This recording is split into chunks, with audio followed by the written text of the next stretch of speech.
Chers amis téléspectateurs, bonsoir. Bienvenue dans cette 13e édition de Transparence. Votre émission, vous savez, c'est une émission sociopolitique et culturelle.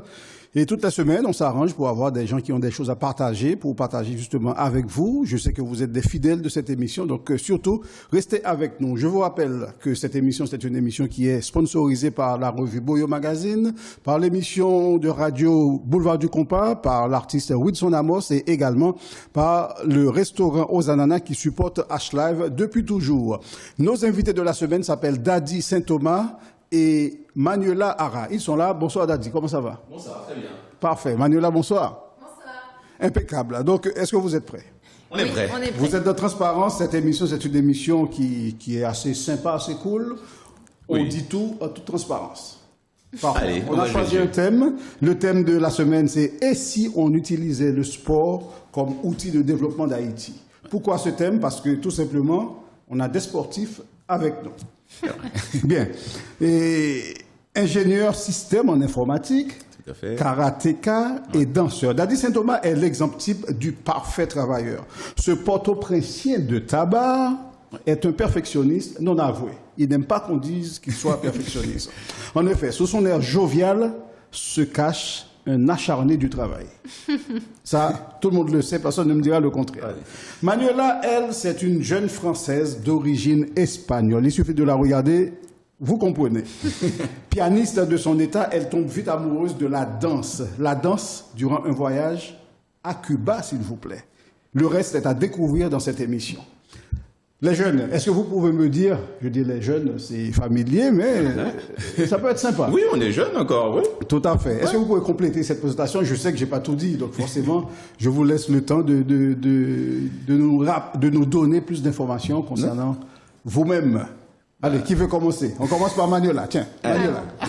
Non, bah, l'autre partie importante après, c'est ma découverte et tout le travail autour d'Haïti. Voilà, il y a eu Cuba d'abord qui m'a initiée à la salsa et à toutes les danses afro-caribéennes, et après la découverte d'Haïti et de la culture haïtienne, et puis l'arrivée de notre école de danse aussi, qui fait partie de notre parcours. Et je dis que tu étais pianiste, tu es bien pianiste, hein? Oui, j'ai fait ça quand j'étais plus jeune. Maintenant, je pianote un petit peu, mais... Quel genre de musique que tu faisais? C'était plus du classique. Du classique. Voilà. Ouais. Ah.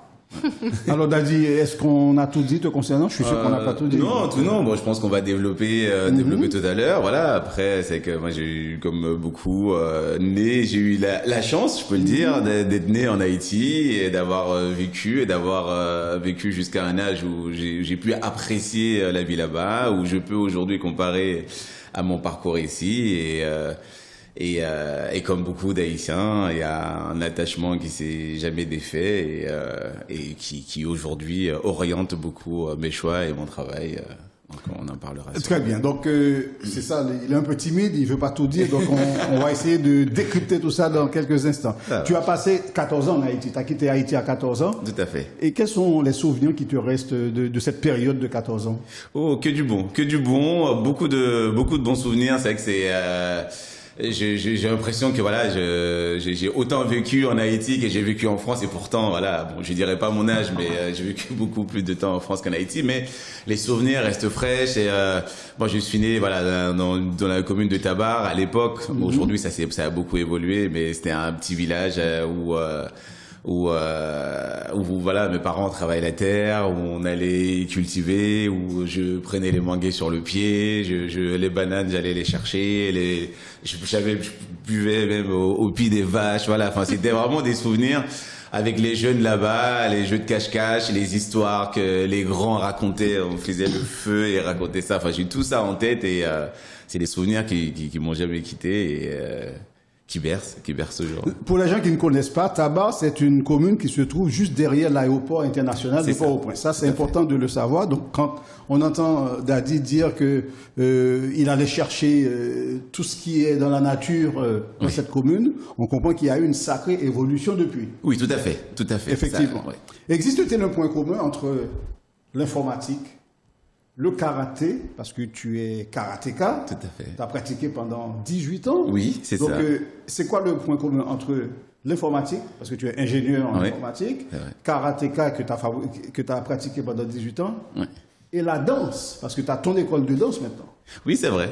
Bah, en fait, les points communs, d'ailleurs, hein, c'est vrai que souvent, moi, avant de commencer la danse, c'est pas forcément le parallèle. Aujourd'hui, vous prenez un très très bon danseur, il y a des fortes chances qu'il ait pratiqué, qu'il vienne de l'informatique ou quelque chose comme ça. En fait, le lien, c'est, je pense, il y a beaucoup de patience en informatique. On travaille dans l'informatique, il y a un côté où on recherche parce que c'est un domaine qui évolue beaucoup. On prend le temps de trouver, de chercher les solutions, d'aller lire les tutos, de fouiller un peu les solutions. Enfin, ça demande d'être un peu autodidacte, même si on a fait une formation, on est toujours en Il faut se mettre perpétuel. à Voilà. jour. Faut se mettre à jour, faut trouver, l'outil évolue.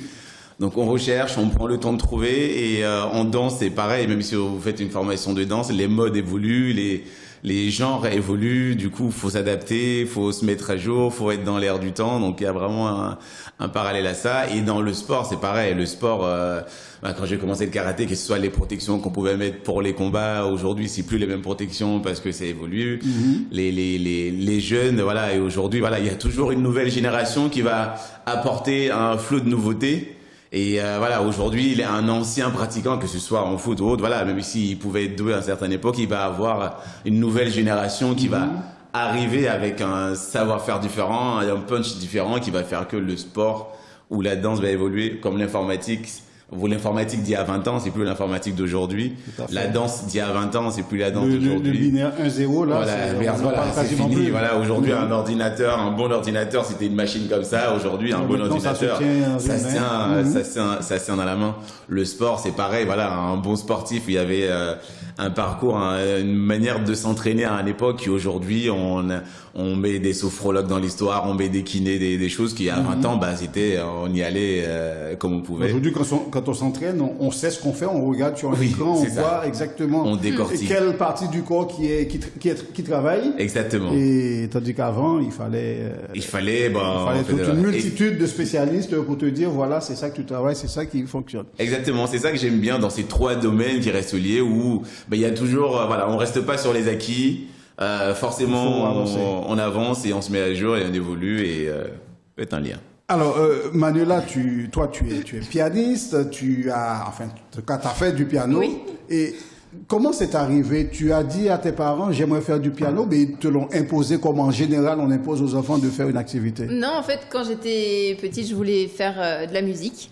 Et je cherchais, voilà, je savais pas trop, j'avais plusieurs instruments en tête. Et au final, après m'être un petit peu renseignée, bon, c'est vrai que ce qu'on dit sur le piano, c'est que c'est un peu l'instrument général. Une fois qu'on a joué du piano, on a plus de facilité dans les autres instruments. Puis j'aimais beaucoup la mélodie. Voilà. Puis mon père faisait du piano aussi avant. C'est un peu pratique. Voilà. Et la manière qu'il avait de m'apprendre à jouer, j'aimais beaucoup. Et je pense que c'est aussi pour ça que j'ai voulu garder le piano. Et pourquoi tu n'as pas continué professionnellement? Parce que après, je suis partie plus dans le sport. Parce que j'ai fait ça, j'étais jeune. Une fois dans l'adolescence, bon bah j'ai lâché. Je suis partie plus dans le sport. Comme les pour me copains font du dépenser sport, allez, un on va petit les peu. suivre, on va suivre Voilà. les... C'est ça, pour dépenser un peu. Et puis Et après Quel genre de sport? j'ai fait du tennis et du rugby. Du rugby? Non. Si. Ah ouais? Voilà, donc Il faut rien à nous voir. raconter. Hein. Ah ouais. On veut tout savoir, on est dans transparence là. Non, bah j'aimais vraiment le côté de toujours se dépasser, pousser ses limites dans le tennis, dans le rugby aussi, pareil, les deux. Et puis, comme je me débrouillais bien, bon, c'est vrai que les profs me poussaient aussi, et du coup, ça a fait que je suis restée jusqu'au lycée. Après, au lycée, bon, comme j'étais en internat, moi, je pouvais pas forcément continuer mes activités qui étaient proches de chez moi. Donc après, je suis partie plus vers la danse. La danse, ça a toujours été là, quelque part. Ça m'a toujours suivie. J'adorais danser, j'adorais créer mes petites chorégraphies, reproduire les clips, etc. Mais bon, j'allais plus vers le sport. Et après, petit à petit, la danse m'a rattrapée. Au final, elle m'a prise au passage. Mais tout ce que j'ai fait, que ce soit le piano ou même le sport, ça m'a aidé dans la danse. Parce que... On va arriver à la danse dans quelques instants, Ouais. mais j'ai envie de comprendre ces parcours. Toi, Ouais. tu as dit 18 ans de pratique professionnelle du karaté. Oui. J'aimerais comprendre, il faut que tu nous expliques ces expériences. Comment ça s'est passé? Tu as commencé comme karatéka parce qu'il y a des gars qui t'embêtaient, tu voulais te défendre? Non, même pas, j'ai pas eu, parce que à me défendre, j'aurais pu. Non, mais en fait, le karaté, j'ai commencé à aborder ça parce que en Haïti, voilà, moi quand je suis là où j'ai grandi, j'avais pas forcément accès à la télé partout. C'est vrai qu'il y avait un espèce de mythe autour du karatéka qui pouvait casser des briques avec ses mains, qui pouvait voler à des hauteurs pas possibles. Ne dis pas que c'est ce que tu voulais faire d'abord. En Haïti, oui, quand j'étais en Haïti, parce qu'en fait, voilà, tu connais Haïti, hein, avec les légendes urbaines où les gens, voilà, quoi. J'imaginais le karatéka surpuissant, le mythe, le Superman. Donc, du coup, ça me fascinait et je connaissais une personne qui pratiquait. Parce qu'en Haïti, je me rappelle à l'époque, quand j'étais jeune, il y avait des moines Shaolin qui étaient venus où, voilà, on sait leur exploit, où ils cassent des choses, ils se mettent la main dans le feu, ils se brûlent pas ou des choses comme ça. Et je me rappelle, ça avait fait le tour du village et que tout le monde disait, limite, on les voyait comme des dieux, comme des surpuissants. Bon, ça m'avait motivé à ce moment-là. Et du coup, j'avais pris quelques cours comme ça avec un cousin en Haïti. Puis arrivé en France, je cherchais une activité. Bon, quand je suis arrivé en France à 14 ans, même si voilà les études en Haïti, il fallait un moyen de m'intégrer, voilà, pour dire, parce que en Haïti, bon après le système éducatif fait que le manuel sont en français, mais les profs quand ils parlent en créole et dans la famille on parle en créole. Donc quand je suis arrivé en France, du coup voilà, mon niveau en français n'était pas, voilà, il fallait s'adapter. Et un temps d'adaptation, c'est que le sport ça a été ça m'a permis de mettre un pied d'être accepté. Comme j'ai commencé par le karaté, il y avait un club, j'ai été voir, j'ai pris 2-3 cours. C'est que j'avais beaucoup de facilité dès le départ et du coup j'étais très vite repéré, j'étais très vite capitaine de l'équipe et ça en fait forcément j'avais un regard, une attention particulière. Même si il n'y a pas de kobo, oui, comme karaté à comme karaté, voilà, comme les karaté, deux vont progresser. Exactement, exactement. Et ça m'a beaucoup aidé parce que tout de suite en fait ça m'a ouvert un champ parce que comme j'étais bon. Mon entraîneur, j'étais à Levallois-Perret à l'époque, et il m'emmenait dans des compétitions partout en France et à l'étranger déjà. Du coup, moi qui ai déjà quitté Haïti, mon petit village en Haïti, j'arrive en France. C'était déjà un exploit? C'était déjà un exploit. Je me retrouvais déjà à tourner en Hollande, en Belgique, en Italie. Déjà, bon, voilà. Et c'est venu assez vite parce que on va dire, j'ai eu ma ceinture noire au bout d'1 an et demi, 2 ans, parce que j'ai sauté à chaque passage de grade, j'ai sauté une ou deux ceintures. Ah oui. Et voilà, au bout de 2 ans, mon professeur il m'a dit, est-ce que tu veux tenter le ceinture noire, la première dan? Je lui ai dit, bon bah voilà, si je pense que je suis prêt. Il m'a dit oui. Et puis c'était les doigts donnés. Puis ça s'est passé, c'est vrai. Et puis après, les championnats, j'ai gagné la Coupe de France, les championnats comme ça. Puis après, j'ai été intégré dans l'équipe de France. J'étais un peu à l'INSEP à l'époque, à l'entraînement. Ah oui, à l'INSEP carrément, oui, ah ouais. Oui. Après, là, c'est l'entraînement de haut niveau, là. Oui. Puis ça a été très vite et c'est vrai que ça m'a ouvert vraiment à être intégré dans l'équipe des Val-de-Marne, dans l'équipe de France, je tournais, donc du coup ça. Et c'est vrai que d'avoir un peu cette reconnaissance-là, de gagner les titres et d'être vu comme un champion entre guillemets, c'est important. C'est important, c'est prestigieux. C'est prestigieux et ça booste et ça va donner envie de toujours pousser encore plus loin et toujours clair. Plus haut. Je vous l'ai dit, c'est un travailleur acharné. C'est ça. C'est vrai. Pour une pianiste, on peut comprendre. Mais un ingénieur informatique qui ouvre une école de danse, c'est quand même impressionnant. J'aimerais que tu nous expliques cette conversion en quelque sorte. Ouais, c'est vrai qu'en fait, justement, c'est vrai que la danse est venue, c'est qu'à la base, j'étais plus dans le sport, dans le karaté. C'était à une époque où je m'entraînais beaucoup, j'avais énormément, je m'entraînais quasi tous les jours de la semaine et avec les compétitions les week-ends et c'est vrai que c'était assez intensif. À un moment donné, je cherchais une activité annexe, quelque chose qui pouvait juste me détendre et plus cool. Je voulais faire la capoeira, qui restait proche des arts martiaux, mais avec un côté dansant, avec les instruments. Mais j'avais pas trouvé un club à l'époque qui me plaisait. Et puis après, je me suis dit, j'ai en parlé à mon professeur. Il y avait un ancien dans notre club qui faisait du karaté. Il m'a dit, tiens, on va voir un tel et tout. Enfin, il fait de la danse maintenant. Il est dans la salsa. Il s'est reconverti. Va le voir. Et puis bon, pourquoi pas, je l'ai appelé et j'ai été le voir. Et d'ailleurs, il disait pas qu'il faisait de la danse quand on était dans le karaté, parce que bon, maintenant aujourd'hui, on peut assumer. On va se moquer de lui. Voilà, on va se moquer de lui parce qu'on était karatéka. Quand on est karatéka, on est viril. Voilà. Il le disait pas. Du coup, il le disait pas à l'époque. Et du coup, quand il me dit, lui, il fait de la danse, lui, bon. Et j'étais le voir et le jour où j'avais été le voir, il était pas là parce qu'il était sur une prestation. C'était un Haïtien qui donnait le cours à sa place. Et c'est vrai que du coup, quand je suis arrivé dans le lieu, j'étais assez épaté. Et bon, j'ai reconnu que c'était un Haïtien. Et les musiques qu'il mettait, c'était des musiques que j'écoutais sur Radio Caraïbe là-bas en Haïti, que j'écoutais en Haïti, et c'est comme ça. Mais tiens, la musique me parlait direct et ça m'a replongé tout de suite dans mon enfance.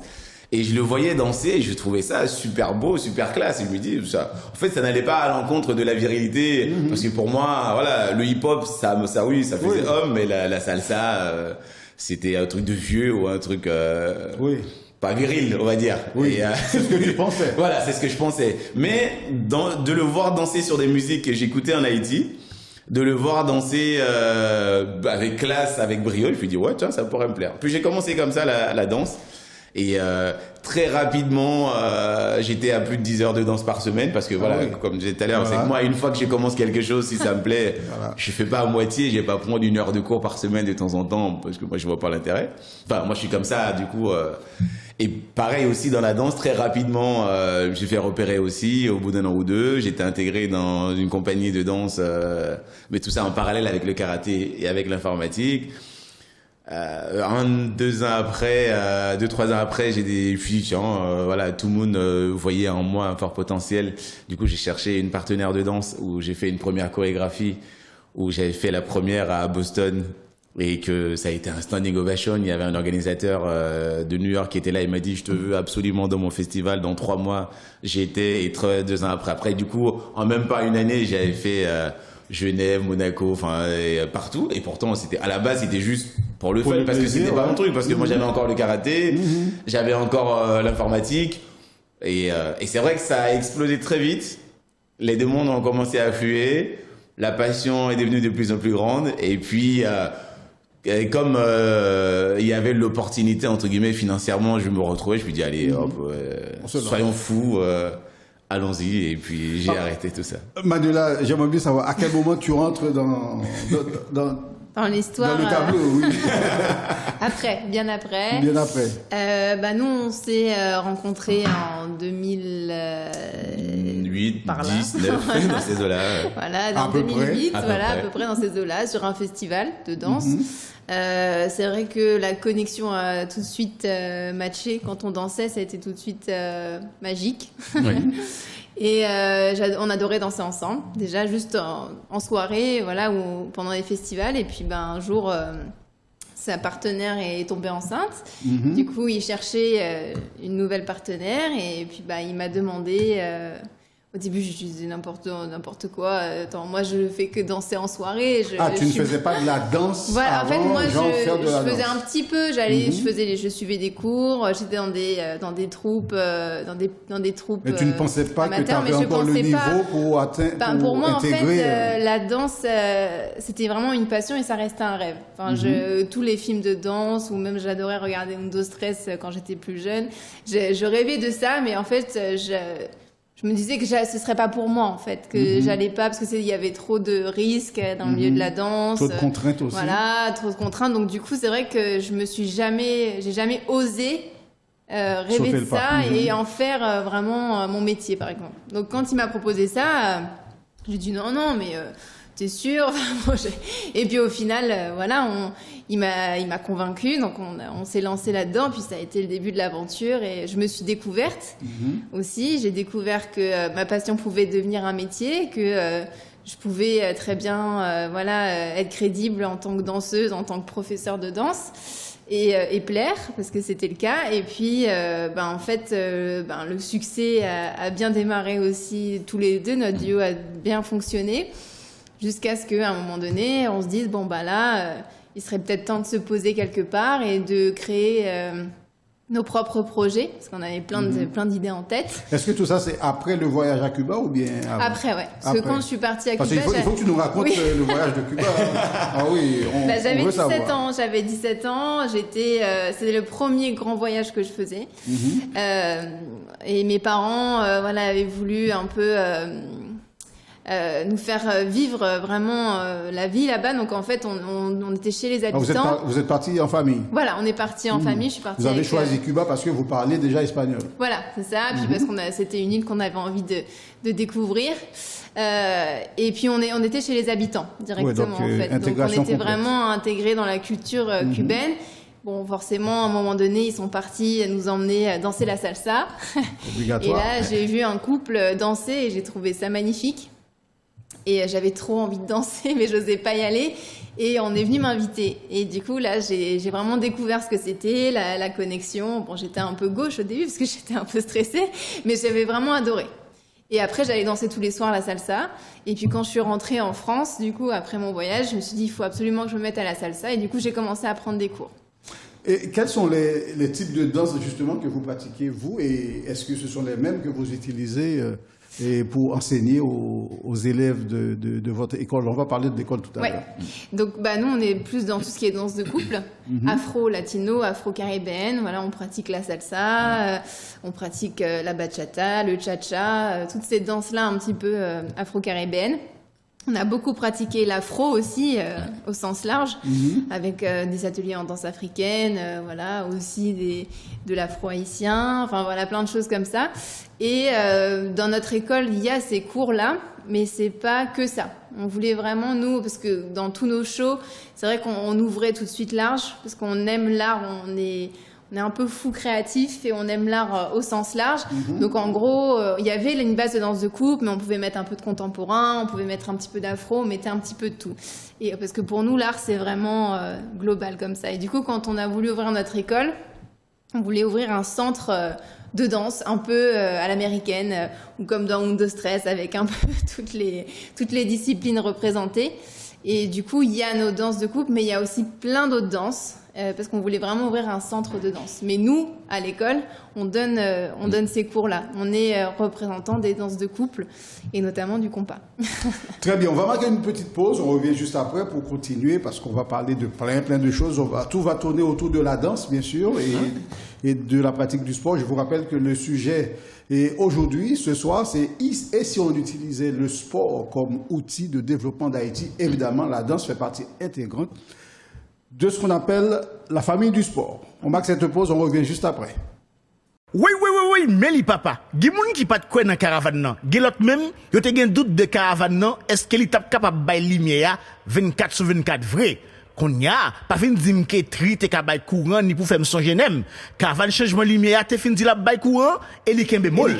Qu'on y a, caravane nan, li vini avec une autre formule pour nous couper blackout avec chalet net en Haïti. Qui gen là-dedans? Yon réfrigérateur 8 cubes, c'est-à-dire 44 cm de largeur et 83 cm de hauteur. 3 panneaux solaires de 250 watts, yon inverteur de 2000 watts, 2 batteries gel de 100 ampères et yon régulateur de 30 ampères. Et puis bel bagay là, livraison avec installation gratis ti chéri, depuis pas dépasser 60 km. Et puis tout bagay ça yo pour un petit crasse l'argent, 2050 € seulement. Mais courant 24/24 là, mais beau caravane lumière. Dépêchez-nous pour nous venir pour caravane lumière par nous, relais Konya dans 07 77 91 28 48. Caravane changement lumière arrivé sous nous, avancez avec. Lumière maman, lumière pas bêche ta tichou.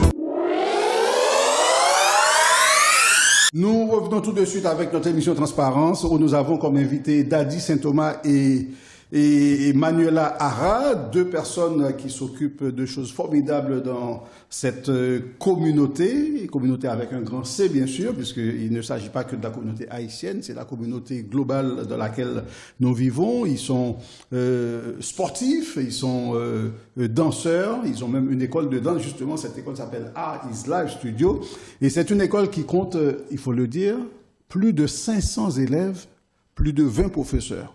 Il faut que vous arriviez à m'expliquer, c'est quoi la formule qui vous permet d'avoir autant de succès?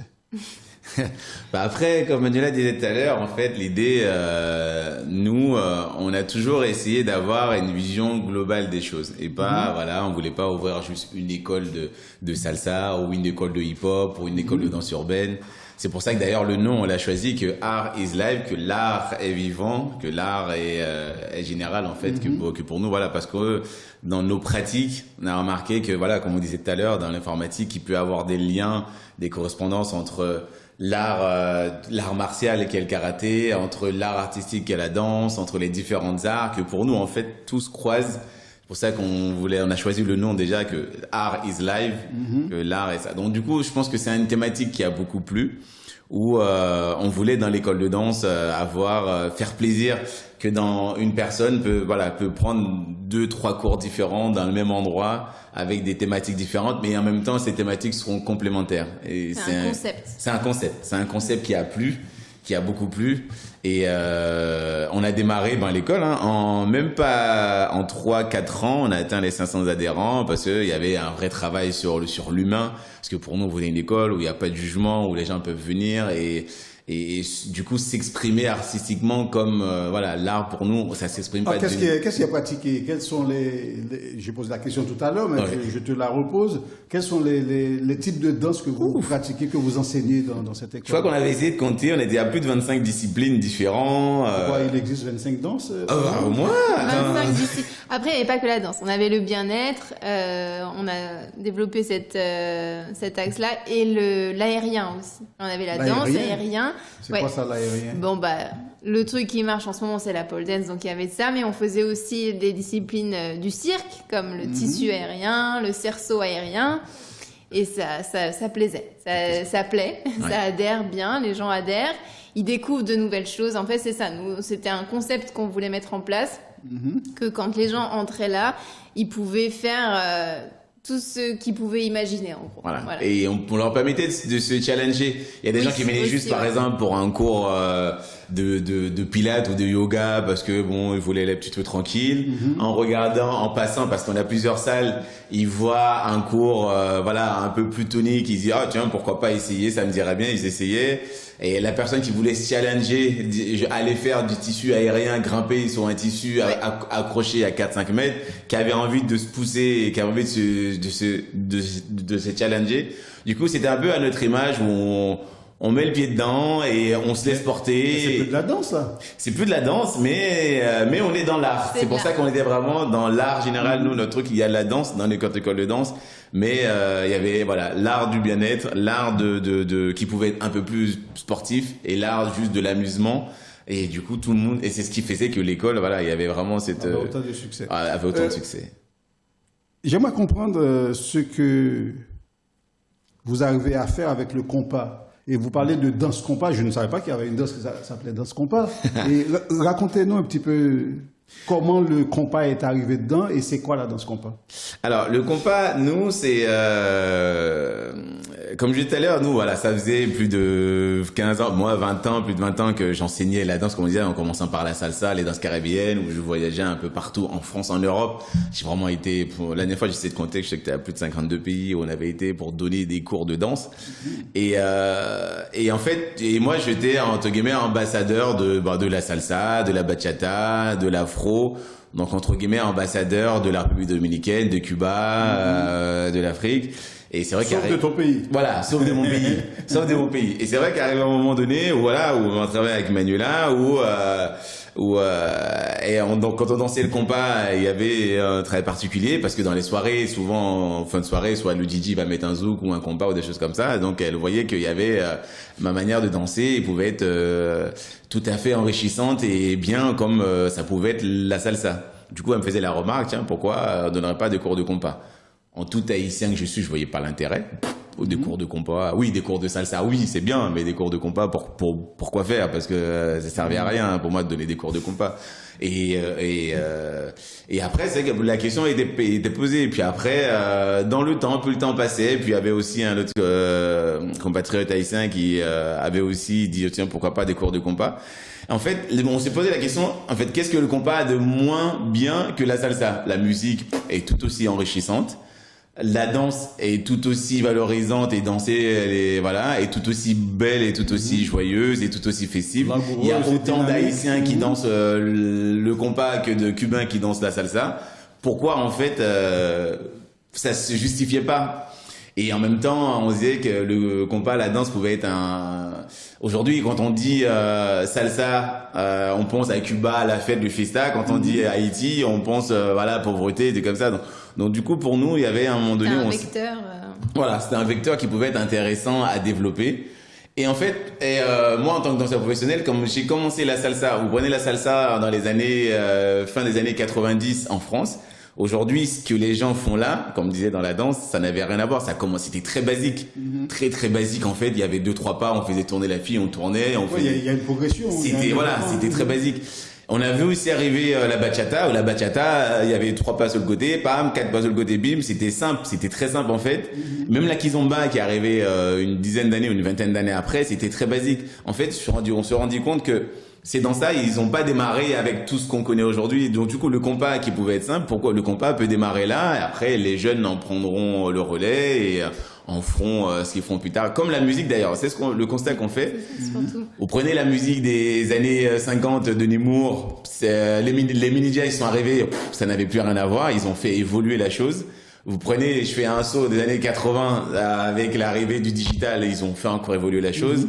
Les années 2000 avec les T-Vice et Karimi, ils ont encore fait évoluer la chose. En gros, tous les 10 ans, il y a une tous les 10 ans, il y a une nouvelle variante. Donc la musique a évolué. Donc pourquoi pas la danse? Pourquoi on danserait le compas comme on le dansait dans les années 50? Pourquoi on le danserait? Le point de vue qui a aidé aussi, c'est mon point de vue étrangère. Oui. Le point de vue externe, en fait, où au final, ce qui s'est passé en salsa d'ailleurs, c'est que pour des personnes qui ne sont pas dans cette culture, ça paraît pas forcément évident de se déhancher, ça paraît pas forcément évident de danser en couple. Il y a certaines cultures où en fait danser rapproché, tout de suite c'est à connotation. Donc en fait c'était de casser un peu ça et de faire un peu comme la salsa où on a mis ça en place, ça a été codifié, quelqu'un a mis ça en place, ça a été codifié, on s'est dit le compas, il y a énormément de richesse parce que c'est une danse quand même qui existe depuis un moment, comme la musique. Du coup, depuis, il y a quand même eu beaucoup de choses, beaucoup d'évolutions et en gros, pourquoi ne pas faire découvrir ça? Surtout que quand on partait sur les événements, des festivals, on pouvait aller un peu partout, en Europe, un peu partout. Et dès qu'on mettait du compas, en fait, les gens étaient mais qu'est-ce que c'est Oui, que ça? c'était une découverte. Voilà, et ils adoraient la musique. On sentait qu'ils avaient envie de danser, mais ils savaient pas comment. Donc on s'est dit, autant leur apprendre. Voilà. Et Manuela, à quel moment tu as fait connaissance avec Haïti et sa culture? Est-ce que c'est au moment où tu as rencontré Daddy, ou bien avant, ou bien même avec lui, c'était pas encore le déclic? Ah si, c'était lui. C'était lui. Avant, je reconnaissais pas forcément la différence entre le zouk, le compas. Enfin voilà, je captais pas forcément. Et en fait, en le rencontrant, parce que même dans les études, j'ai fait des études sur tout ce qui était caribéen, Amérique latine et Caraïbes. On parlait d'Haïti, mais pareil, en fait, on donnait qu'une seule vision. C'était que, Haïti, c'était la pauvreté, c'était le séisme, c'était tout ça. Donc, en fait, moi, j'avais une vision vraiment, que tout le monde a un petit peu, malheureusement, d'Haïti. Et en fait, en le rencontrant, lui, avec ses yeux de natif natal, comme on dit, il m'a fait découvrir Haïti. Ça a commencé par la musique, parce que la petite anecdote, c'est que pour moi, le compas, c'était juste le morceau, ça c'est compas déchiré culotte, déjà. C'était même pas un style de danse. Voilà, donc quand j'ai découvert, pour moi, ça a été genre une explosion totale de saveurs, en gros, où j'ai découvert, beaucoup de chanteurs, beaucoup de groupes, beaucoup d'artistes, beaucoup de musiciens. Coupé Cloué, je le trouve juste extraordinaire. Quel est l'artiste ou le groupe ou le morceau qui t'a marqué le plus depuis que tu es dans ce monde de compas? Coupé Cloué, ça en était un. J'avoue. Parce que c'est vrai que la manière... J'adorais son texte, en fait. J'adore la manière dont il joue sur les mots, où il joue aussi avec la langue, etc. J'aimais vraiment beaucoup. Je trouvais que c'était hyper original. C'est toi qui expliquais à Manuela. On faisait des jeux comme ça. Tout à fait. On faisait des jeux où, en fait, je disais, là, il a dit quoi? Donc, il me disait, il me répétait. Et après, moi, j'essayais aussi de deviner ce qu'il disait, de retraduire. Voilà, c'est comme ça que j'ai appris, d'ailleurs... un peu le créole. Ouais. Mais et après comme groupe, non, c'est vrai que j'ai une certaine affinité pour tous les groupes, voilà, des années 70, voilà, à peu près. Mais après, on aime vraiment tout type de compas. Mais c'est vrai que c'est par là que c'est venu. Forcément, Tabou Combo a fait partie du lot. Enfin, voilà, il y a eu plein de groupes comme ça. Et en fait, je me suis dit, mais c'est absolument génial. Après, il y a eu... on m'a fait découvrir plein de groupes, que ce soit Disciple ou voilà, plein de groupes comme ça, Karimi, plein de groupes. Et du coup, c'est vrai que j'ai tout de suite... Il y avait aussi... comment il s'appelle Il y avait Timano. Timano, ouais. Voilà, aussi, que j'ai découvert et que j'ai adoré. Enfin voilà, en fait, j'ai découvert qu'il y avait vraiment plein de styles différents dans le compas, déjà dans la musique.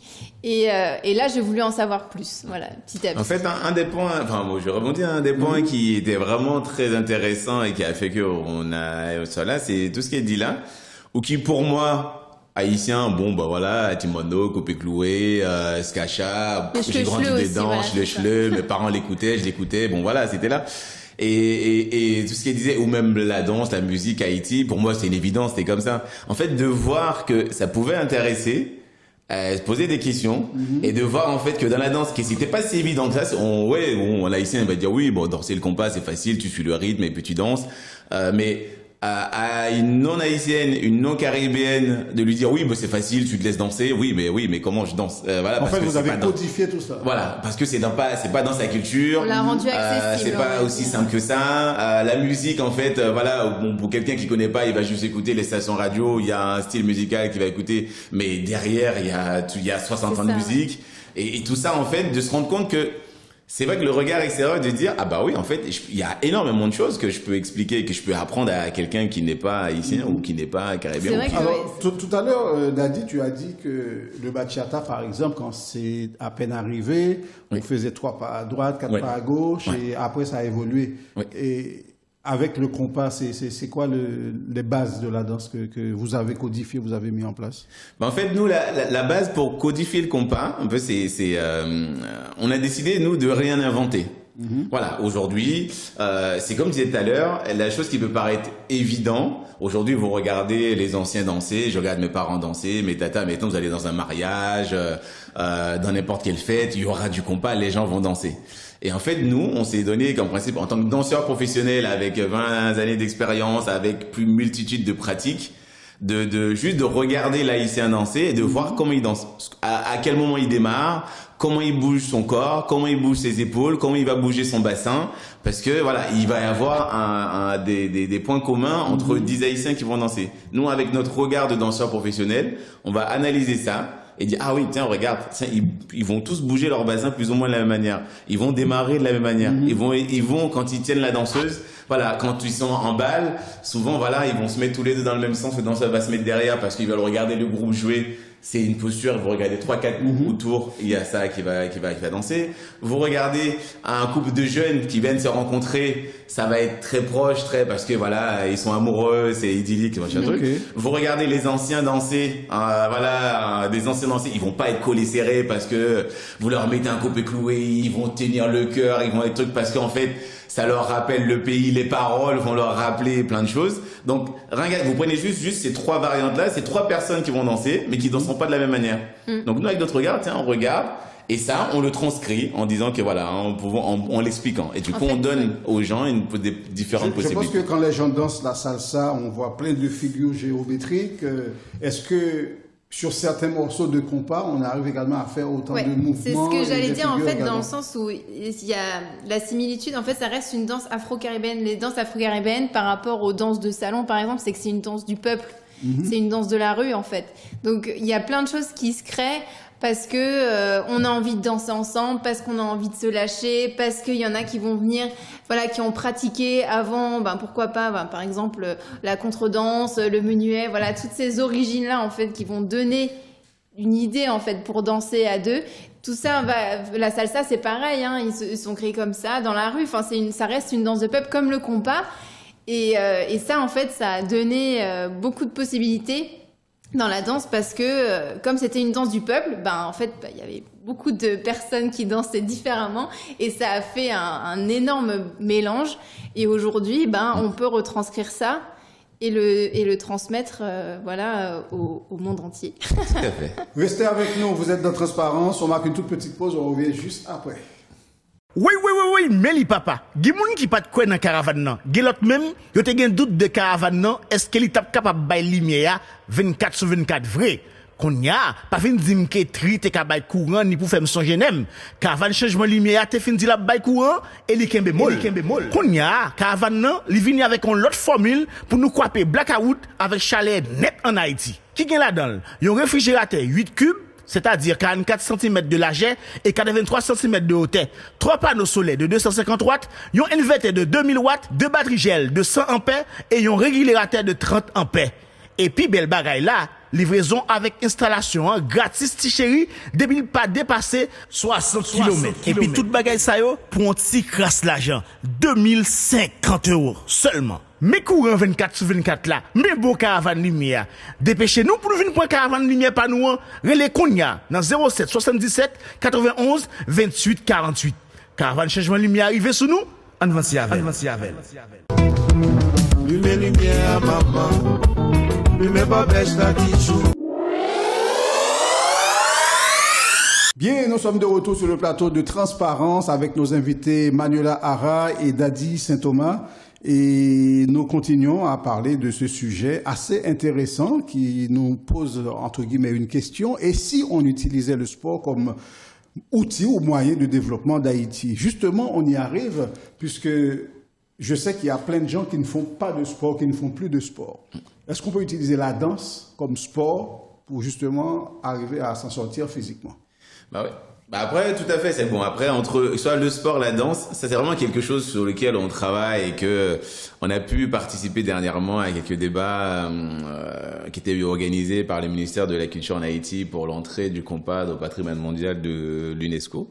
Il avait organisé une série de débats sur lesquels on a pu participer. Et c'est vrai que nous, une des thématiques qui nous intéresse vraiment beaucoup, c'est vraiment le sport, voilà, comme vecteur. Le gros avantage du sport, pour avoir fait du sport, c'est qu'en fait, c'est pas réservé à une catégorie. Le jeune qui sort de nulle part, s'il est bon en sport, s'il est bon, il va être sélectionné et il a toutes ses chances d'atteindre les podiums. Voilà, comme on peut le voir en football, voilà, ils viennent pas forcément tous des beaux quartiers, ils viennent pas forcément tous des familles aisées. Pour moi, c'est le gros avantage du sport et de la danse où le jeune, il peut démarrer de rien en mettant sa musique, en mettant la radio, en dansant, en s'entraînant en dansant. S'il a quelque chose d'intéressant dans son village, les gens vont le remarquer, vont dire lui, voilà, comme on l'avait, quand il y a un très bon musicien, même s'il était autodidacte, s'il jouait bien dans le village, tout le monde savait que lui c'était un bon guitariste.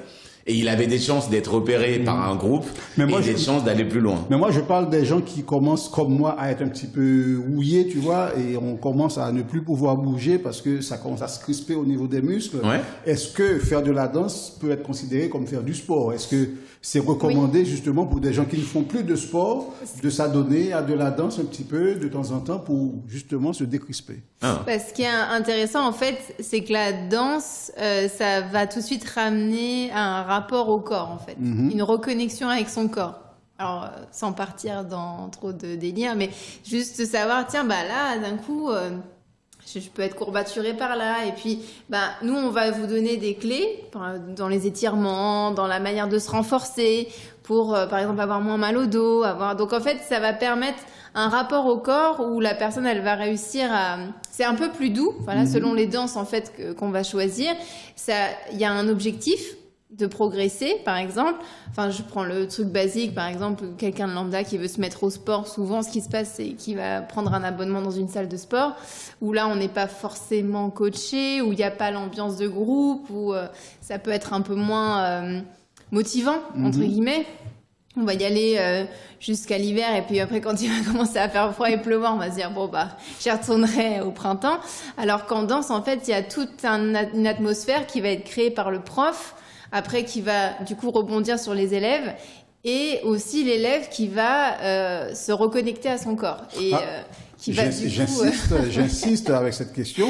Est-ce que si on n'est pas du tout sportif, on peut quand même danser? Complètement. Complètement. Justement, ça peut même amener au sport, en fait, limite. Parce que la danse, ça va permettre de se reconnecter un petit peu, donc de sentir un petit peu où est-ce que je peux être raide, ou alors comment est-ce que je peux renforcer mon corps pour me sentir mieux, parce que c'est un peu le but de la danse.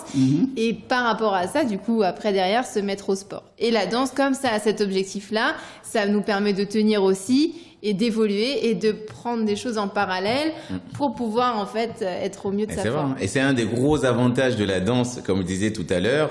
Vous allez dans une soirée, dans la même soirée, parce que voilà, moi j'ai l'habitude les balles en Haïti, même petit, sous le même morceau, bon, je prends un groupe actuel, un classe, vous prenez un couple un peu plus âgé de papy et de mamie, vous prenez un couple de jeunes de trentenaires, vous prenez un couple de jeunes de 20 ans, ils vont tous les trois danser sur le même morceau, ils danseront pas de la même manière. Exactement. C'est le gros avantage de la danse, c'est que peu importe dans l'état d'esprit qu'on est, peu importe l'âge qu'on a, peu importe les capacités physiques qu'on a, on est capable de danser. Il y en a un, il va gigoter dans tous les sens, il y en a un, il va être plus dans une écoute introspective. Donc c'est pour ça que peu importe l'âge, peu importe les capacités physiques, on est capable de se retrouver et c'est ce qui est beau, c'est ce qui est beau dedans par rapport à d'autres disciplines où si passer un certain niveau, style physique ne suit plus, on ne peut plus pratiquer cette discipline-là. Le gros avantage de la danse, en tout cas, voilà, pour nous le compas parce qu'on fait le promo du compas, c'est que peu importe l'âge, peu importe les capacités physiques, bah voilà, même si voilà, je veux pas faire le foufou autant que le jeune, mais je vais m'amuser, écouter la musique et savourer. D'ailleurs, notre leitmotiv, c'est un cœur qui bat est un corps capable de danser. Voilà. Tu peux nous répéter ça? Un cœur qui bat est un corps capable de danser. Voilà. C'est à retenir. Ça répond à la question, du coup. Et vous avez conçu un festival qui aurait mis la musique compas encore plus en valeur, les Compas & Co Festival, malheureusement qui n'a pas eu lieu à la date prévue à cause du coronavirus. Où est-ce qu'on en est avec ce festival? Que pouvez-vous nous dire exactement là-dessus? C'est un festival qui nous tenait beaucoup à cœur, qui allait dans la logique et dans la continuité du travail qu'on fait pour la promotion du compas, la promotion d'Haïti. C'est vrai que depuis quelques années, moi je suis retourné en Haïti en 2016 et j'ai pu faire une formation de danse folklorique avec le ballet folklorique avec Nicole Lumarc, j'ai pu travailler. Et c'est vrai que depuis, on s'est donné comme mission, en fait, de faire découvrir Haïti autrement. Ouais. Parce que voilà, en tant que nous, quand on est ici, on voit, les gens, voilà, quand on dit Haïti, c'est pas fiesta, belle plage, belle montagne, et pourtant il y a ça aussi, mais c'est pas ce qui va revenir. Et nous, on en avait un peu marre, on va dire, de ce regard-là du pays, et on avait décidé de travailler autour de ça. Et c'est pour ça qu'on avait eu l'idée, entre autres, de lancer le Compas & Co Festival, qui était un festival, voilà, basé sur la culture haïtienne. Qu'on appelait Compas & Co parce que il faut une porte d'entrée, parce qu'on sait que voilà, aujourd'hui, quand on dit Haïti, la musique ou le style qui va parler au plus grand nombre, c'est le compas. Donc c'est pour ça qu'on voulait une thématique d'entrée et Anco pour dire et compagnie et tout ce qui va avec.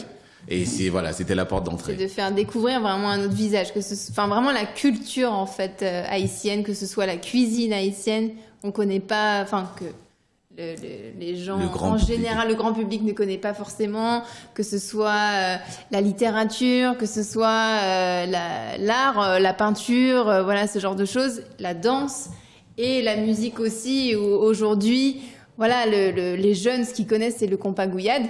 Ils connaissent pas forcément non plus les anciens groupes, donc c'était de montrer, oui, aujourd'hui, il y a le compas gouillade, mais si on en est là aujourd'hui, il y a eu des grands monsieur qui sont arrivés avant, qui ont fait des grandes choses. Et si on montrait un petit peu voilà, ce qu'ils ont fait, parce que c'est voilà. Et nous, c'était un peu notre but, c'était de les mettre un petit peu à l'honneur, en valeur. Voilà, de vraiment essayer de mettre la culture haïtienne en valeur. De montrer Haïti, c'est ça aussi. Voilà. On a compris justement que dans cette culture haïtienne, vous avez surtout choisi de faire du compas votre cheval de bataille. Pourquoi cet intérêt finalement? L'intérêt pour le compas, c'était, en fait, nous, ce qu'on aimerait et sur lequel on travaille, on aimerait que quand on dit Haïti, que ça sonne compas par exemple, parce que comme le compas a fait ses preuves aujourd'hui, le compas a fait ses 65 ans, il a fait ses preuves, ça a montré dans le temps que ça a perduré, ça a évolué, et aujourd'hui, voilà, si on prend une musique haïtienne populaire et à grande échelle, le compas a fait ses preuves et a gagné ses lettres de noblesse parmi les autres. Et comme la salsa l'a fait avec Cuba. Donc l'idée pour nous, c'était de dire, on aimerait bien que quand on dit, quand je dis à quelqu'un Cuba, il y a deux mots qui vont arriver très rapidement, salsa et cigare. C'est comme ça, parce que on associe ça, parce que c'est comme ça. Je veux dire 3 mots. Il y a 3 mots, c'est Il y a quoi? Castro. Il y a Castro, c'est vrai. C'est vrai. Et nous, ce qu'on aimerait, c'est que quand on dit Haïti, que ça soit pas pauvreté, tout ça qui arrive, c'est On pense au compas. Et voilà, parce que c'est vrai, quand on dit Cuba, la première image qu'on va voir, c'est des gens souriants, qui dansent ensemble, enfin, quelque chose de chaleureux. Pourtant, ils sont sous dictature, donc, enfin, on pourrait très bien penser que c'est compliqué aussi. Ah, si, ça Et l'est. ça l'est, mais c'est pas ça qu'on retient, en fait. Alors, ça me pousse à vous poser cette question. Quels sont les rapports que vous entretenez avec Haïti? Est-ce que vous suivez l'actualité haïtienne?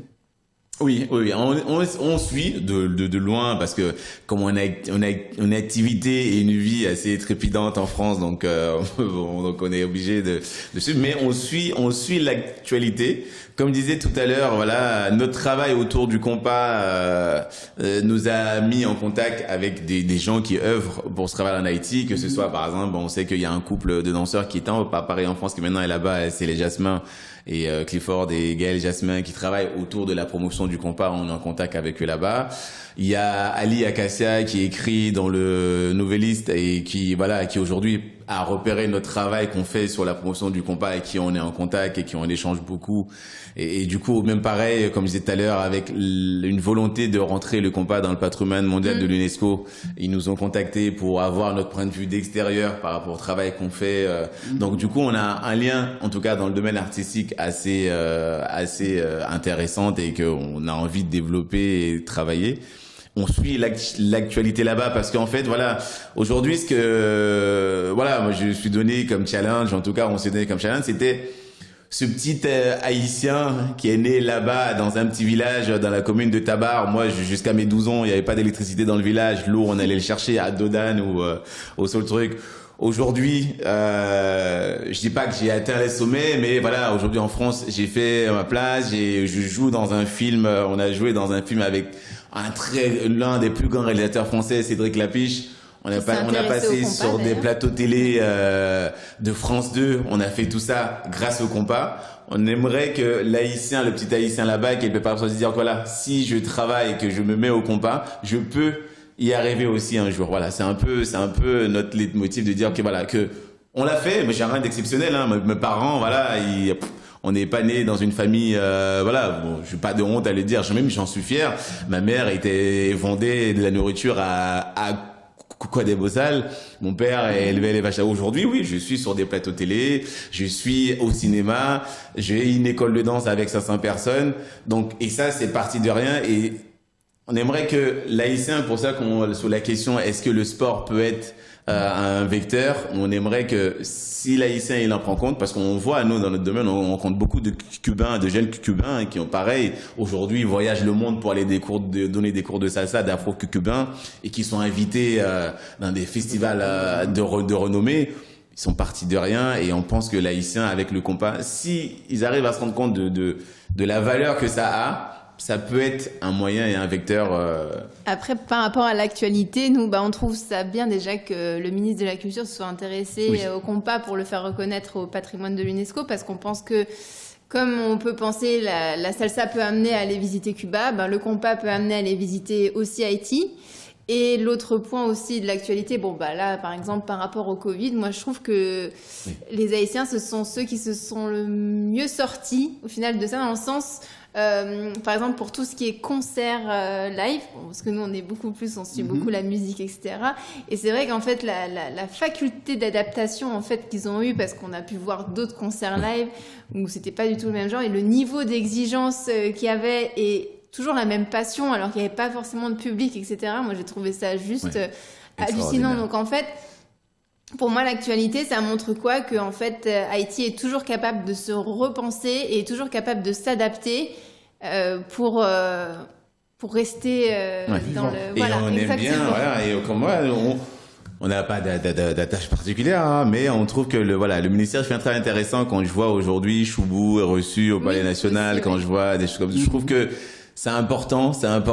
On a un bagage culturel riche, très riche et très important et qui peut avoir énormément de valeur.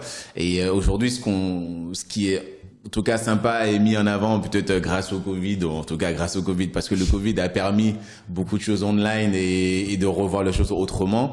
Et du coup, ça a permis aujourd'hui, de voir une personnalité comme Choubou, de voir Tabou, les concerts de Tabou, de voir les choses comme ça. On trouve dans l'actualité, c'est ce qui nous touche beaucoup et on trouve ça génial et on espère que ça va continuer. Très bien, en aparté, je dois quand même préciser que les lives des groupes haïtiens qu'on a vus, c'est une idée qui est sortie de la tête d'une personne, c'est le chanteur de Gabel, Fleuve, donc je tiens à chaque fois que j'ai la possibilité de le rappeler et de lui rendre cet hommage parce que c'est un jeune qui a, il se trouve qu'il a le même nom que moi, hein. Sa signature, son nom de famille, c'est Saint-Fleur comme moi, mais ça n'a rien à voir, on ne sait pas si on a un lien de parenté, mais toujours est-il que c'est lui qui a eu l'idée de lancer ça en premier. Son groupe a fait le premier live et puis tous les autres groupes ont suivi. Il a eu une très bonne idée. En plus, il est très très bon présentateur. Je l'ai vu en tant que présentateur. Je sais que je suis un bon présentateur, mais j'ai l'impression que je ne peux pas lui arriver à la cheville tellement le gars, il est bon. C'est comme si c'était son métier. Et ça, je lui rends hommage à ce niveau. Par contre, je continue avec ce côté haïtien pour vous poser la question, puisque en corollaire à la question précédente, j'ai envie de savoir ce que vous pensez de la politique haïtienne. Qu'est-ce que vous pensez de la situation politique haïtienne? Est-ce que vous pensez que les politiques haïtiens font suffisamment déjà pour la culture et le reste? Nous, sur la culture, on trouve, aujourd'hui, on sent une dynamique qui est intéressante, qui, à mon avis, peut encore aller plus loin. Le gros avantage qu'on a, c'est comme Emmanuel disait tout à l'heure, on a une jeunesse qui est vraiment extraordinaire. Malgré la situation du Covid. Après, il y a les grands noms qu'on connaît tous, les Guy Wewe, tous les grands, qui aujourd'hui, les carrés, les choses qui ont su s'adapter, adapter leur plateforme, proposer des choses, du contenu et faire en sorte. On a une jeunesse qui est très productive, qui est vraiment productive. Et ce que je trouvais dommage, ce que je trouve encore dommage, c'est qu'en fait, il faut pas grand-chose pour changer l'image d'un pays. Comme on disait tout à l'heure, sur Cuba, c'est une dictature. On a été, il y a pas très longtemps à Cuba. On a fait vraiment le tour de Cuba. Les gens sont pas là. Il y a pas une richesse extraordinaire. Il y a des gens qui sont dans la rue. Il y a des gens qui sont dans le besoin.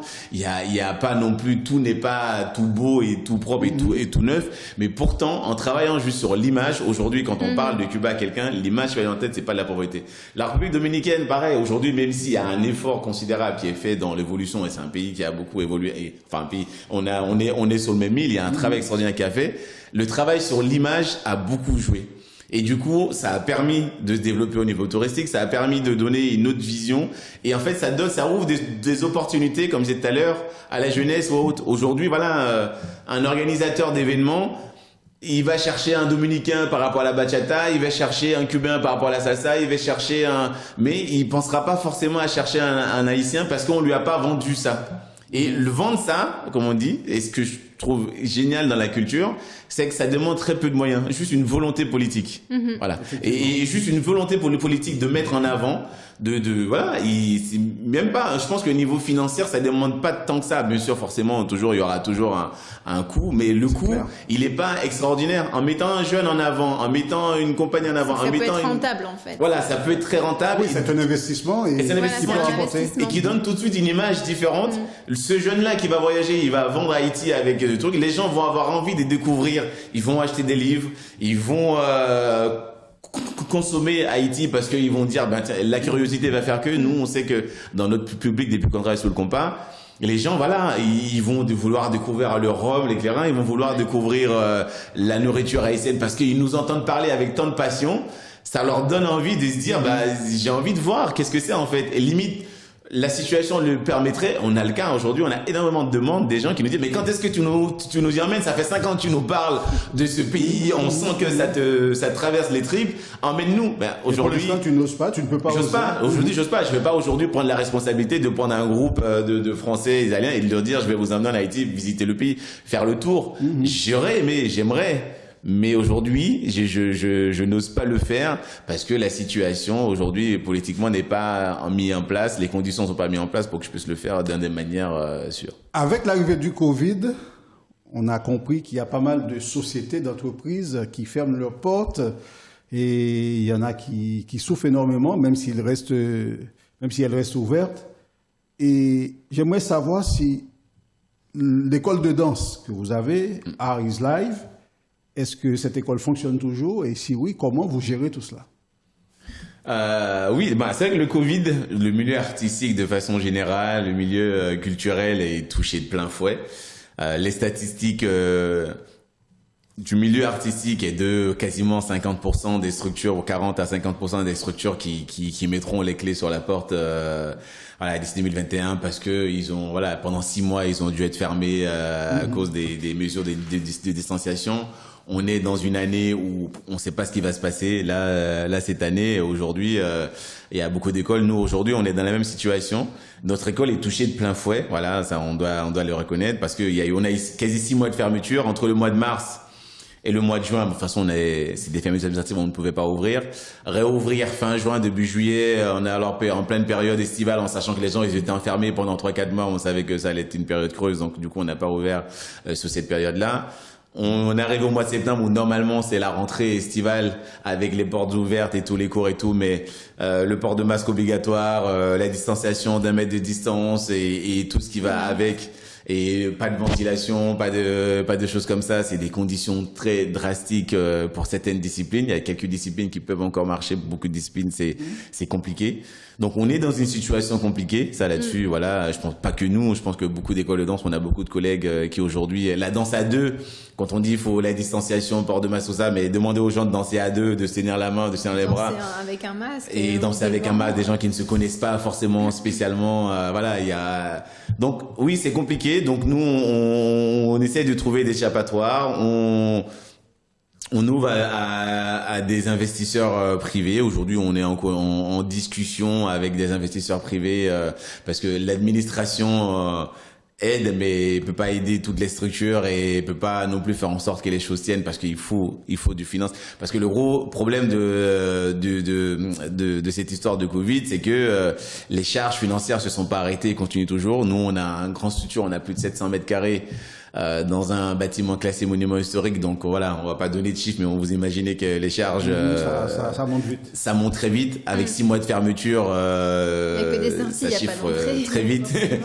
Il y a que des sorties, même si l'État va donner, mais ce que donne l'État, ça reste quand même substantiel par rapport dérisoire. Donc aujourd'hui, oui, on est en contact avec des investisseurs privés. On ne sait pas la forme ça va prendre. Est-ce que aujourd'hui on va être absorbé? Est-ce qu'aujourd'hui ça va être un partenariat? Donc voilà, aujourd'hui on est dans ce cadre-là aujourd'hui. L'école est fermée là en ce moment ou... L'école est fermée en attendant parce qu'on attendait de voir les mesures pour ouvrir. Aujourd'hui, nous, ouvrir, c'est une grosse structure, entre guillemets, où on peut pas faire des cours à 10 personnes, à 10, 12 personnes pour nous, par rapport à la structure et ce qui est en place, ça ne suffit pas. Et par rapport aux mesures en place, aujourd'hui, pour qu'une école comme la nôtre fonctionne, il faut des cours à 15, 20, 30 personnes dans une salle. Et du coup, forcément, des gens vont être proches, il va y avoir une proximité, qu'aujourd'hui, nous, par souci de professionnalisme, et qu'on veut pas aujourd'hui de devenir un cluster du virus, on préfère prendre de la marge, prendre le temps, attendre un peu comment les choses s'annoncent, et avant de lancer des choses à grande échelle, parce que la situation aujourd'hui, on n'a pas une visibilité, on nous annonce peut-être une reprise du virus pour l'hiver, on ne sait pas est-ce qu'il va y avoir une grosse reprise, est-ce qu'on demande aujourd'hui aux gens de payer une année complète alors que... Mais en fait, on sait pas vraiment. Ouais. Mais le festival Compas, c'est arrêté complètement. Ça peut être une possibilité de reflouer les caisses aussi. Hein. C'est le même cas en fait. C'est juste que là, aujourd'hui, on ne peut pas s'engager encore sur une date vu les réglementations, par exemple, ou même les boîtes de nuit, par exemple, qui peuvent pas rouvrir. Enfin, nous, on organise ça au pavillon Baltard, où forcément, ça draine énormément de monde. C'est difficile pour nous de nous engager, vu le contexte. Voilà, le pavillon Baltard, pour un lieu comme ça, pour qu'il soit rentable, à 1000, 1500 personnes, c'est déficitaire. Un lieu comme ça, avec le standing, forcément, le coût qui va avec, il faut 2-3 000 personnes. Et aujourd'hui, réunir 2-3 000 personnes dans une salle, et nous, notre base, leitmotiv de base, c'est la danse, même si voilà, on met les danse mini de All-Stars, couple. on met un concert de qualité. Mais ce qu'on a envie de promouvoir, c'est la danse à deux. Aujourd'hui, on sait que tous les festivals de danse à deux, c'est un peu en suspens. Et le problème, c'est que là, aujourd'hui, on a lisé encore un article dimanche dernier où on sait que les interdictions de rassemblement, ou moins par exemple les boîtes de nuit et ceux comme ça, on nous dit que c'est pas avant avril. On sait pas à l'hiver, est-ce qu'il va y avoir une recrudescence ou pas. On a subi forcément, comme beaucoup d'organisateurs, des pertes sur l'année 2020.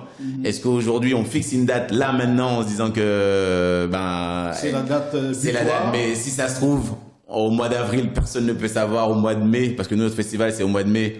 Est-ce qu'aujourd'hui, quelqu'un peut garantir qu'au mois de mai, il n'y aura pas de problème, on pourra sortir sans problème, aller danser, aller dans un lieu, et 3000 dans une salle et...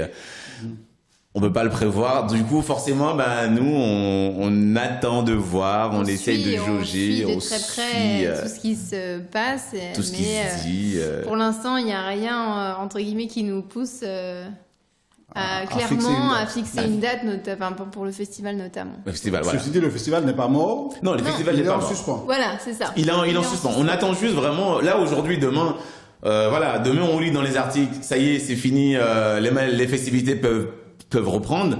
On vous dit tout de suite. On peut vous dire la date du festival. On a déjà des options en tête. On va pas annoncer de date, mais on peut vous dire ça va être là parce que on sait qu'on pourra le faire. Là aujourd'hui, annoncer une date aujourd'hui sur avril-mai, c'est aléatoire. Aujourd'hui, la question est là. La question est là, malheureusement. Et oui, cette situation sanitaire nous joue des tours. Exactement. Vous êtes de Transparence, votre émission socio-culturelle et politique. Aujourd'hui, nous avons comme invité Dadi Saint-Thomas et Manuela Hara. On a parlé de beaucoup de choses et on n'a pas fini. On va marquer une pause. On revient pour le Transquiz dans quelques instants. Je vous rappelle que c'est une émission qui est supportée par la revue Boyo Magazine, par l'émission radiophonique Boulevard du Compas, également par l'artiste Wilson Amos, qui a un titre qui s'appelle Baby Dis-moi, qui tourne en ce moment sur H-Live. Et puis je vous rappelle que le restaurant aux ananas supporte également notre chaîne H-Live. Restez avec nous, on revient dans un instant pour la suite et fin de Transparence. Oui, Meli papa. Gi moun qui pas de quoi dans caravane nan. Gi l'autre même, yo te gen doute de caravane nan, est-ce qu'il t'a capable bay lumière 24/24 vrai? Konya, pas fin dim ke tri te ka bay courant ni pour faire son genem. Caravane changement lumière te fin di la bay courant et li kembe mol. Konya, caravane nan, li vini avec une autre formule pour nous kwaper blackout avec chalet net en Haïti. Qui gen la dedans? Yon réfrigérateur 8 cubes, c'est-à-dire 44 cm de largeur et 83 cm de hauteur. 3 panneaux solaires de 250 watts, un inverteur de 2000 watts, 2 batteries gel de 100 ampères et un régulateur de 30 ampères. Et puis, belle bagaille là, livraison avec installation gratis, ti chéri, depuis pas dépasser 60 km. Et puis, toute bagaille ça yo, pour un petit crasse l'argent, 2050 € seulement. Mais courant 24/24 là, mais bon caravane lumière. Dépêchez-nous pour nous venir pour caravane lumière pas nous, relais Konya, dans 07 77 91 28 48. Caravane changement lumière arrivé sous nous, avance avec. Lumière, maman. Lumière, pas bêche, la tichou. Bien, la suite de Transparence, c'est tout de suite avec le Transquiz de Manuela Hara et Dadi Saint-Thomas, c'est tout de suite. Alors, particularité de ce Transquiz, c'est que on a gardé le même format. En général, on a 3 questions par invité. Comme c'est un invité double que nous avons gardé les 3 questions toujours. On n'a pas fait 2 fois 3. C'est 3 questions, donc ils pourront s'entraider pour répondre à ces questions si toutefois il y en a une qui est trop difficile. Donc est-ce que vous êtes prêts pour votre Transquiz? On a peur, mais on est Voilà, prêt. c'est ça. Vous n'avez pas à avoir peur parce qu'il n'y a rien de méchant. Il y a pas de piège, on attend qu'il y ait le logo. Voilà. Tiens, vous avez vu? Super logo. Hein? Ah oui. Eh oui. très beau. C'est pour le Transquiz. Ça va. Quand vous êtes chez vous, vous regardez Transparence. Si vous voyez ça arriver, vous fermez tout, vous écoutez parce qu'il y a des questions-réponses qui vont arriver. Ça marche. Ok. Parfait. Première question, vous êtes prêts? Oui. Allez. Bien, que représentent les dates 1er et 2 janvier dans le calendrier haïtien? 1er janvier, 2 janvier. Ah, le 1er janvier, c'est la soupe Joumou. Ouais, ça, je sais ça. J'aime trop. J'aime trop la Mais soupe. c'est pas la fête de la soupe. Hein. Ah ouais, C'est la fête de la soupe. Moi, depuis tout petit, 1er janvier, on va chez tout le monde boire la soupe, donc ouais, c'est la fête Joumou. Mais c'est On pas la fête de utilise la soupe. On l'utilise, la c'est vrai. soupe, mais il y a 1er janvier, je dirais, c'est l'indépendance, la fête de tout à l'indépendance. fait. 1er janvier 1804. 1804. C'est clair. Et le 2 janvier. Le Parce que 2 janvier. C'est un jour férié aussi en Haïti. Hein. Ah, bah alors là, j'avoue, le 2 janvier, je finis les soupes que j'ai eues la veille, en général, donc... Donc du coup, t'es toujours Du coup, en je suis fête de toujours, l'indépendance. voilà, je suis en fête d'indépendance encore. Non, le 2 janvier, tiens, Pradel, Les le vieux. 2 janvier, Les qu'est-ce qui se vieux. passe le 2 janvier? Les vieux. Les vieux? Oui. Ah ben voilà, les aïeux. Oui, la fête Voilà. des aïeux, tout à fait. Voilà. Tu connaissais ces réponses, Manuela? Le 1er janvier. Le Oui, 1er janvier. Parce que j'aime. Pourquoi? Parce que tu bois la soupe. Parce que j'aime la soupe. Et En je fait- sais aussi pourquoi. C'est pas juste parce que j'aime la soupe, mais. Alors, j'ai eu une discussion avec des amis dernièrement, au début du mois de janvier d'ailleurs, parce que en Haïti, on dit je bois la soupe. Ici, en France, on dit on mange la soupe. Ah oui, ah, c'est vrai. Et il y a un débat en ce moment où on ne sait pas ce qu'on doit dire. Est-ce que c'est boire la soupe ou manger la soupe? Il y en a qui disent parce qu'il y a suffisamment d'ingrédients là-dedans pour qu'on la mange. Oui, Il y en a c'est d'autres vrai. qui disent non, la tradition veut qu'on dise boire. Ah ouais. Qu'est-ce que vous diriez, vous? Boire ou manger la soupe? Moi, je dis ça dépend comment est la soupe. S'il y a des morceaux, bah, on les mange. Réponse française, réponse européenne. Et si c'est liquide, on la boit. Non, mais d'ailleurs, même en venant sur la route, là, c'est un débat qu'on avait dans la voiture. D'ailleurs, déjà entre boire et manger, moi je dirais boire parce que bon, c'est parce que Haïti, on avait le débat entre soupe et le bouillon parce que bon, la dernière fois j'ai fait goûter du bouillon. Il dit ouais, mais c'est une soupe, c'est comme une soupe. Je dis non, bouillon c'est bouillon, Bouillon, bouillon oui. c'est pas une soupe. Oui. Il dit bah non, mais c'est pareil, c'est comme la soupe Jormou, c'est une soupe. Bah, de toute façon, parce qu'il y a aussi des ingrédients Ouais. dans la C'est dans pas la pareil, soupe. c'est pas la même mais chose. c'est pas pareil. C'est Donc, on avait- pareil, mais c'est différent. on avait ce débat-là entre pourquoi le bouillon on dit c'est un bouillon alors qu'il y a des ingrédients comme dans la soupe et la soupe on dit c'est une soupe alors Mais que comme une soupe, on a besoin d'une grosse cuillère, on peut dire qu'on boit la soupe. bah dans le bouillon oui c'est vrai que ouais. Donc on boit le bouillon. En tout cas, en Haïti, on boit la soupe, on mange le bouillon. Voilà. On mange du bouillon. Ah, voilà. Mais voilà, manger le bouillon parce qu'il y a des morceaux dedans. Bah dans la soupe aussi il y a des morceaux mais Voilà, le Voilà. débat se Le débat. Je suis sûr que les gens sont en train de faire des débats chez eux également, et ça, c'est une très C'est bonne pas chose. ici qu'on va résoudre la On question. attend de voir le mois de janvier pour faire une émission justement dessus avec plusieurs invités pour savoir exactement ce que les gens disent et Ouais. pourquoi pas prendre des appels pour que les gens puissent Oui, nous dire ce nous qu'ils dire ce qu'ils décident en de pensent. dire. C'est vrai. Vous êtes prêts pour la deuxième question? On est prêts. Au fait, je vous l'ai pas dit, mais vous n'avez pas droit au joker. Hein. Ah bon On peut pas appeler un ami. Non, pas appeler un ami, ça, faire un c'est facile. 50-50, Non. ah ouais, Parce non. que si on appelle un ami, qu'est-ce qui va se passer? Tout de suite, Google va travailler. Oui c'est vrai. Et pour cette partie-là, on a mis Google au chômage. Bon Ah, bon bon, bah d'accord alors. On va bon. essayer de deviner alors. Parfait. Deuxième question. En quelle année et par qui fut créé le style musical baptisé Compas Direct? Je laisse répondre tiens.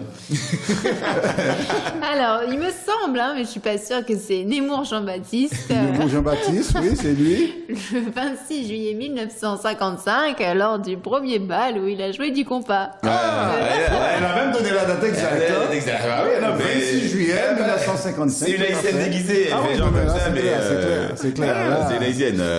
S'il y a des gens qui avaient des doutes de ton haïtianité, eh bien, là, ils sont convaincus maintenant. Voilà. De toute façon, elle a dit, dès qu'on part en Haïti tous les deux, elle va demander sa nationalité, elle va Voilà. demander sa carte d'identité haïtienne. Eh, pourquoi pas? Ouais. Tu l'auras. Si on te fait des difficultés, tu m'appelles. D'accord. Je te donne le téléphone d'un ami qui appellera un ami, qui appellera un autre Ah ami, oui, et, voilà. ça, Joker. et ça point. aboutira. D'accord, pas de problème. Parfait. Vous êtes prêts pour la troisième et On est dernière prêt. question? On est prêt. Bien. Jean-Jacques Dessalines. La dessalinienne, ça y est, j'ai trouvé. Non, Ah non, c'est pas la ça. question. Bon, d'accord. Jean-Jacques Dessalines fut empereur de la nation haïtienne de 1804 à 1806. Quand a-t-il pris naissance? Bah, 1804, donc ça veut dire qu'il est né en 1700 quelque chose. C'est-à-dire qu'il est pas né en 1804. Il est pas né dans les années Non. 1800, donc il est né, il Tout à est pas fait. né dans les années 1600, donc il est né dans les années 1700. Ah, déjà, on est plutôt, Ouais, voilà. on est plutôt bien. Et il était dans sa quarantaine. Oui, il était dans sa quarantaine, donc on peut dire les qu'il était dans les années 50. 50. Dans les années 50. Et je peux même vous aider, fin des années 50. Bon. 58? Oui. Voilà. Yeah. Et comme on est au mois de septembre. Oui, voilà, Jean-Jacques Dessalines a pris naissance le 20 septembre 1758. Ah voilà. Ah, on est trop fort quand même pas besoin de Et joker. vous savez quand il est décédé? Juste par curiosité, c'est pas. Vous avez déjà gagné votre. Ah bon, si on a gagné, on va pas mettre trancher notre truc qu'on pourrait perdre. Bon. Il a été assassiné le 17 octobre. 17 octobre 17 octobre 1806. 1806. Ah, peu de Il temps a pas après. fait, ouais, il a pas fait. Ouais. Alors, l'haïtien que tu es, tu sais où il a été assassiné? Non, pas de joker, c'est On peut ça? appeler un ami, il a dit. Un peu avec un ami. C'est au Pont Rouge. Au Pont Rouge. Tu sais où se trouve le Pont Rouge? J'ai un petit doute, tiens. Ouais, au Pont. Bon. Airport Ciné. Ah oui. Ouais, qui bon? Oui, moi qui Ok. En bas d'Elma. Ah oui, je vois. Ok. Ouais. Eh bien, vous avez réussi votre quiz. Bon, il n'y a pas de public, mais on va applaudir quand même. Bravo. On s'applaudit. Très bien. Pour terminer l'émission, on a une rubrique. On va laisser tomber Transquiz. Maintenant, c'est fini. Et voilà, merci. On a une rubrique qui s'appelle les conseils de lecture. Et justement, ces conseils de lecture, c'est une rubrique qui dure quelques secondes. Hein. Ouais, d'accord. On veut juste que vous nous donniez des conseils de lecture. Quels conseils de lecture pouvez-vous donner à nos téléspectateurs? Parce qu'on aimerait que les gens lisent régulièrement. Après l'émission, ils ont fini de regarder l'émission, partager l'émission. Et puis, pour la semaine, mais qu'est-ce qu'on va faire le temps qu'on retrouve Transparence? Eh bien, une petite lecture, un bouquin, n'importe quoi, un magazine, un article, une fiche technique, pourquoi pas. Oui, pourquoi pas. Donc, chaque invité, en général, donne des conseils de lecture ou un conseil de lecture. Vous êtes deux invités, mais c'est deux invités en un. Vous pouvez donner un bouquin ou plusieurs, comme vous voulez. D'accord. Bon, tiens, voilà, le truc de lecture, ça va être d'ailleurs un livre que Manuela m'a offert récemment, parce que voilà, elle trouvait que j'étais pas assez haïtien, que j'étais pas assez informé de la culture haïtienne, et ça, du coup, elle s'est dit, bon, le pauvre petit, je vais lui donner un livre et tout. Donc elle m'a offert le livre, c'est l'histoire du style musical d'Haïti, qui traite un peu des différents styles musicaux d'Haïti. L'histoire du style musical d'Haïti. Qui c'est qui a écrit ce... C'est Claude Dauphin. Ok. Claude Dauphin, l'histoire du style musical d'Haïti, où il parle des différents rythmes, sur les rythmes vaudou, les rythmes compas, les rythmes rara, où il parle vraiment un peu l'histoire de la musique Très haïtienne. intéressant. Vraiment très intéressant. Tu l'as déjà lu ou... J'ai pas tout lu encore. Elle me l'a offert, mais elle a voulu le lire avant moi. Donc j'ai pas compris le cadeau. Alors, Manuel, tu lui as offert le bouquin sans l'avoir lu. Moi, je l'avais pas lu, mais parce que en fait, quand je suis tombée dessus, je me dit mais c'est génial ça, et du coup je l'ai acheté, voilà. Et après j'ai commencé à le lire. Voilà, avant de me l'offrir. Et j'ai pas encore fini. À la base, c'était un cadeau pour moi. En fait, tu t'es acheté un bouquin, tu lui as dit, tu pourras le lire. Voilà, c'est ça. Mais elle me l'a vendu comme un cadeau pour moi. C'est ton cadeau, mais avant je le teste. Voilà, Test mais... avant livraison. Voilà, oui, on peut voir mais ça c'est comme très ça. intéressant, voilà. Ouais. Donc voilà. Voilà. Et puis après, non, l'autre, bon, c'est pas en rapport avec Haïti, mais c'est vrai qu'avec le confinement, j'ai relu un livre que j'aimais beaucoup, qui est L'Alchimiste de Paulo Coelho. L'Alchimiste de Paulo Coelho. Voilà. Et qui peut aider pour voilà, une introspection, une envie de s'évader, un peu de bonnes vibrations, etc. C'est un livre qui fait du bien. Voilà, donc c'est un livre que j'ai lu, j'ai eu l'occasion de lire et qui m'a beaucoup touché, qui m'a beaucoup accompagné dans ma vie, on peut dire, tout simplement, parce que voilà, on fait face souvent à des épreuves et des difficultés. Et voilà, de se rendre compte que ces difficultés, ces épreuves ont un sens et ont un but, et avoir un autre regard là-dessus. Ouais. Et voilà, on vit les difficultés, les épreuves différemment, parce qu'on sait que voilà, ça même si sur le coup on peut me dire à tout le monde, mais au final on se rend compte que c'est pour nous former, nous apprendre et devenir meilleurs et devenir plus grands. Toi, un sens, dans toute difficulté, il y a quelque chose de positif. Voilà. Ça c'est pour rebooster le moral, celui-là. Voilà. Donc ça, Très bien. besoin. L'émission est terminée. Est-ce que vous avez un dernier mot? Alors, en général, en bon haïtien, toujours on dédicace cap fait. Et j'ai appris qu'on ne disait pas dédicace, on dédie quelque chose, on dédie un morceau aux auditeurs, à un auditeur, à une auditrice. Mais on dédicace un bouquin à quelqu'un parce qu'on écrit une dédicace. Ah, d'accord. Là, j'ai appris ça cette semaine. Ah oui, ça, je savais pas dire. Mais nous toujours continuer à dire, est-ce qu'on veut faire une dédicace pour un tel? Ouais. En fait, on dédicace on dédicace, non, on dédie un morceau à quelqu'un. On peut dédier le morceau en faisant une dédicace. Une dédicace, tout à fait. Par exemple, Ah ouais. un artiste dédie cet album à un tel en faisant une On dédicace. faisait une dessus. dédicace. Ah, c'est intéressant. Voilà. Ouais, On dormira moins bête, on dormira moins bête ce venir la soir. transparence, c'est ça. Donc, est-ce qu'on dédicace pour faire un bon haïtien? Tout haïtien toujours une dédicace. Bon, ma bon bonjour, bah, un tel, cousine moyen qui tel côté, soeur qui tel côté, tonton non. Est-ce que au même vous avez une dédicace pour faire? Dédicace, moi, t'as fait. Faut pas obligé, non? Bah non, pas obligé de faire dédicace. Non, dédicace, t'as fait. Bon, on connaît. Moi-même, c'est haïtien mié et souvent, nos mêmes haïtiens, nos gampil haïtiens qui toujours une difficulté pour dire avec papa avec maman, yo, ça vous pensez de yo, voilà, pour dire maman je t'aime, papa je t'aime et non toujours gagner mal à ça parce que c'est pas forcément habitude, non.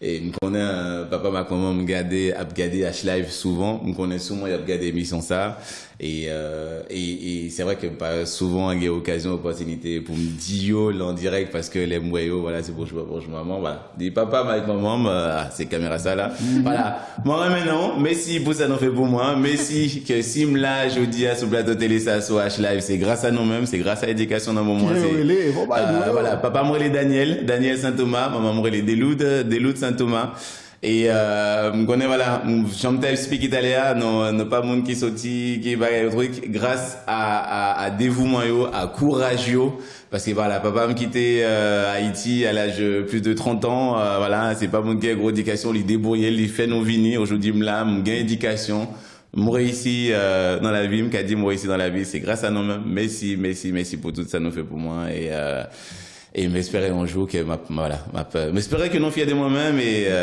espérer que voilà c'est toujours un peu émotion pour moi-même mais en même temps envie espérer un jour qu'il y a une opportunité pour me dire non ça parce que les noms ouais voilà ou toujours à dire bon papa truc par exemple dit là en direct comme ça papa je t'aime les nous ouais me venir un petit coup de manger voilà coup de manger nous fait comme si nous connaît moi-même nous connaît il y aurait même envie de dire là en vrai papa maman merci en pile et moi même en pile. Très bien. Alors, je ne sais pas en quelle langue Manuela va faire sa dédicace, si toutefois elle en a une. Et on t'écoute. En créole, tu sais. Essayé en créole, mais qu'a dit que me remet en pile Haïti et que moins pressé de découvrir Visitel parce que j'ai pas encore eu l'occasion. Non. Okay. Jamais encore. Et on me pressait goûter bon petit plat haïtien en Haïti même. Et voilà. Merci pour Culture. Ouais. Voilà. Merci beaucoup. Donc, c'était Manuela Hara et Daddy Saint-Thomas dans notre émission Transparence. C'était la 13e édition, une émission qui a eu lieu grâce au support de Boyo Magazine, de l'émission Boulevard du Compas sur Espace FM tous les dimanches, 13h-16h, grâce à l'artiste Whitson Amos qui nous aide également à réaliser cette émission. Et puis, un grand coucou également au restaurant aux ananas qui supporte notre chaîne H-Live. Merci à tout le monde d'avoir été des nôtres. Rendez-vous très très bientôt pour une nouvelle édition de votre émission Transparence. C'était Pradel Saint-Fleur avec vous. Bye.